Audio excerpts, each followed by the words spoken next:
You said that the president supports the auto workers.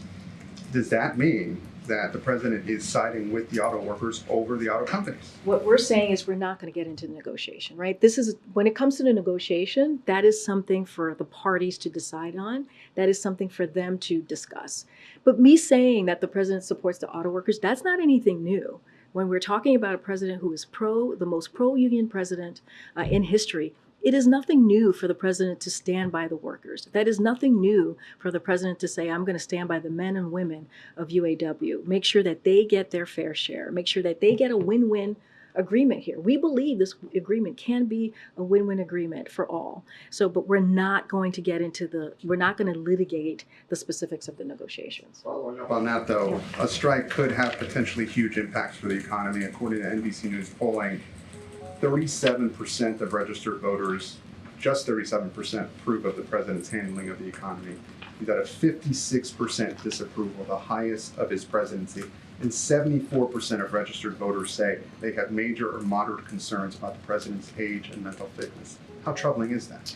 Here's what we're going to focus on. We're going to focus on exactly what you just asked me, right? The first question, which is how do we continue to support the workers, right? We're not going to get into the litigation of the negotiations here, but what we're going to do is continue to show how much this president is working for American families. You just heard from Secretary here who laid out what it means if there's a shutdown and why it is so important for Republicans to keep to their deal.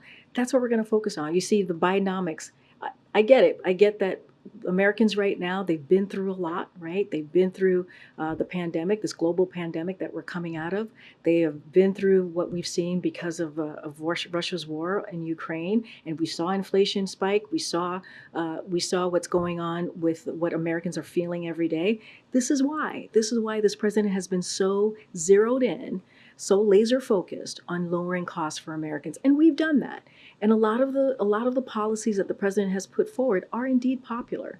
I mean, Bidenomics has worked so well that you have Republicans in their own districts, in their own states, taking credit for things that the president pushed forward, policies that the president has pushed forward, legislation that they didn't even vote for. If you think about the American Rescue Plan, the Inflation Reduction Act. So I get the polling that you're laying out.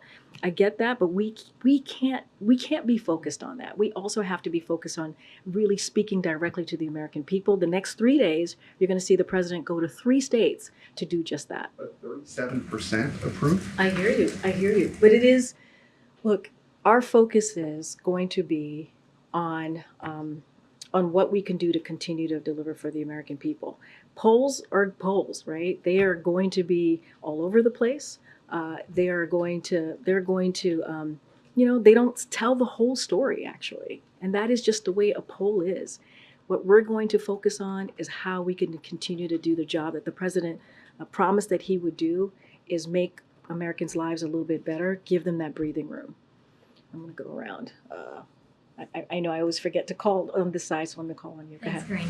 Corinne. You just said the president doesn't want to get into the specifics of the negotiations, but is he perhaps interfering in these negotiations by, visiting the picket line tomorrow? We're not going to get into. We never get into, into the specifics of negotiations. Not in public. We're not going to do that. That is something for the parties to decide on when it comes to negotiations. We've always been very clear about that. They're meeting, they have negotiating, and we are pleased to see that. When it comes to the president going to the picket line, he's doing it because he wants to stand in solidarity with the workers, which is something that this president continues to do and has done for the past several years, is stay on the side of workers. And you see that with his policies, and you'll see that tomorrow.